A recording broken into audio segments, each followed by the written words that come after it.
Ya, Menteri BUMN Erick Thohir ini memang tidak main-main dalam menutup atau membongkar begitu ya BUMN yang keberadaannya ini dinilai tidak berguna untuk publik.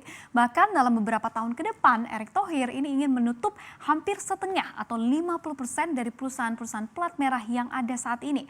Seperti apa aksi bersih-bersih BUMN ini akan saya bahas untuk Anda di Bersih-Bersih 50% BUMN akan dibubarkan. Ya, memang Kementerian Badan Usaha Milik Negara atau BUMN di bawah kepemimpinan Erick Thohir ini memang mengupayakan begitu ya untuk melakukan restrukturisasi perusahaan-perusahaan pelat merah dan juga menurunkan jumlahnya.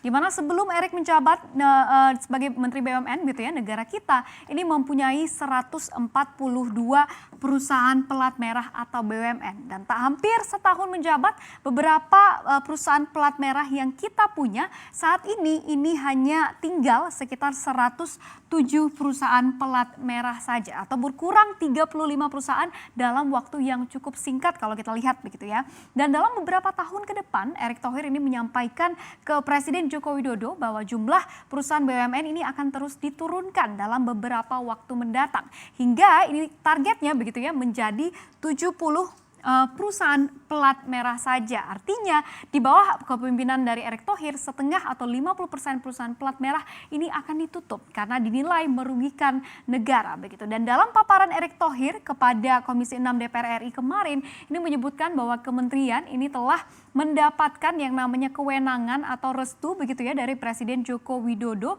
untuk menutup dan juga melikuidasi perusahaan-perusahaan BUMN tersebut. Dan wewenang ini tertuang dalam keputusan Presiden atau Kepres nomor 40/M tahun 2020 tentang pembentukan tim percepatan restrukturisasi BUMN. Nah, lantas siapa saja begitu ya, pertanyaannya siapa saja yang akan ditutup atau dilikuidasi oleh Erick Thohir? Kita lihat di slide berikutnya. Ya, sebelum kita melihat calon-calon perusahaan pelat merah yang dikabarkan akan ditutup oleh Erick Thohir, kita lihat terlebih dahulu klaster-klaster yang juga dirampingkan oleh Erick Thohir.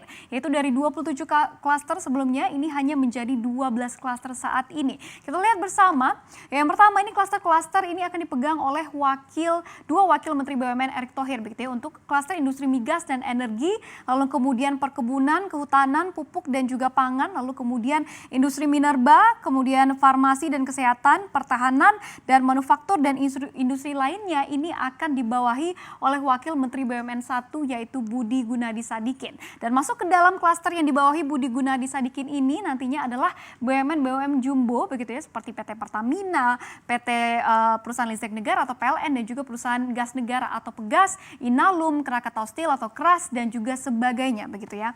Dan sementara untuk 6 klaster lainnya yaitu klaster jasa keuangan, jasa asuransi dan juga dana pensiun, lalu kemudian telekomunikasi dan media, pembangunan infrastruktur, pariwisata, logistik, dan juga sarana dan juga prasarana perhubungan. Ini semuanya akan dibawahi oleh Wakil Menteri BUMN yang kedua yaitu Kartika Wirjoatmojo. Dan masuk ke dalam klaster-klaster ini juga adalah perusahaan-perusahaan pelat merah jumbo yang kita ketahui begitu ya, seperti Telekomunikasi Indonesia atau Telkom, lalu kemudian ada juga Garuda Indonesia atau GIAA dan juga perusahaan-perusahaan besar lainnya.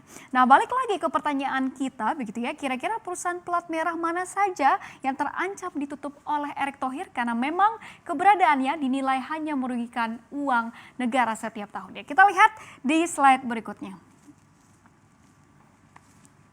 Ya, yang pertama ini ada PT Industri Gelas atau Iglas Persero yang lokasi kantornya saat ini pun dikatakan oleh Kementerian BUMN tidak diketahui dan telah berhenti beroperasi sejak tahun 2015 lalu. Padahal sebelum berhenti produksi, PT Iglas ini adalah BUMN yang khusus untuk memproduksi botol kaca dan juga sejenisnya begitu ya. Namun bisnis Iglas ini diterpa berbagai macam masalah, mulai dari kondisi keuangan yang sekarat di mana Iglas saat ini masih memiliki utang yaitu sebesar 1 triliun rupiah saat ini, hingga kasus korupsi di mana mantan direktur utama dari Iglas ini menjadi DPO karena terbukti menggelapkan uang perusahaan mencapai 13 miliar rupiah begitu ya. Dan alhasil perusahaan ini tutup dan tak lagi beroperasi, dan juga hingga ke saat ini masih kesulitan untuk membayar pesangon lebih dari 1.000 karyawannya yang terpaksa di PHK pada tahun 2014 lalu. PT Kertas Kraft Aceh Persero, yaitu dikutip dari profil BUMN 2017 yang diterbitkan Kementerian BUMN, Kertas Kraft Aceh ini bergerak di bidang industri pulp dan kertas atau pulp and paper begitu ya, yang didirikan dalam rangka swasembada pengadaan kertas kantong di dalam negeri. Dan perusahaan ini didirikan pada tahun 1983 lalu, yang kemudian disusul oleh pembangunan pabrik pertama pada tahun 1985 dengan investasi yang fantastis, yaitu mencapai 424,7 juta dolar Amerika Serikat. Atau kalau kita kalikan begitu ya ke kurs yang sekarang, ini angkanya mencapai 6 triliun rupiah untuk membangun pabrik kertas ini saja begitu ya. Namun dengan investasi jumbo ini, perusahaan ini juga tidak berhasil survive dan akhirnya berhenti beroperasi secara total di tahun 2007 lalu, atau sudah mati suri sejak 2007 lalu karena kesulitan mencari pendanaan, yaitu sebesar 1 triliun rupiah, dan lantas tidak tersedianya begitu ya bahan baku untuk memproduksi kertas di dekat pabrik tersebut.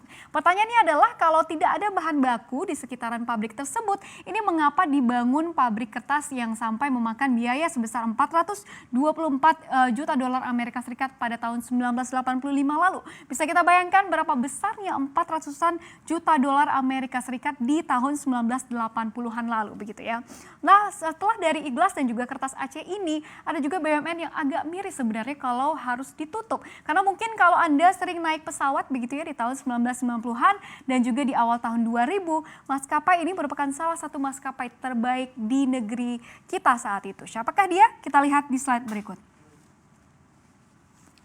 Ya, di sini ada Merpati Nusantara Airlines Persero yang mungkin bisa kita flashback begitu ya ke masa-masa jaya dari Merpati. Ini menjadi salah satu maskapai terbaik begitu ya setelah Garuda Indonesia saat itu, yang kini Merpati ini telah mati suri sejak tahun 2014 lalu. Karena Merpati ini terlilit utang dan dinyatakan pailit pada tahun 2014 lalu dengan total utang ini mencapai 10,9 triliun rupiah. Namun maskapai yang didirikan pada 6 September 1962 ini dan ditutup sejak 1 Februari 2014 ini memang sempat mendapat angin segar begitu ya untuk menjalankan bisnis kargo udara setelah pada Oktober 2019 lalu ini manajemen Merpati menaikkan kerjasama dengan 10 perusahaan BUMN termasuk saudara sesama maskapai plat merah, yaitu Garuda Indonesia atau GIAA, yang waktu itu di bawah kepemimpinan Ari Askara sebagai direktur utama. Di mana secara B2B atau business to business, Merpati ini akan bekerja sama dengan Garuda untuk menjalankan bisnis kargo udara.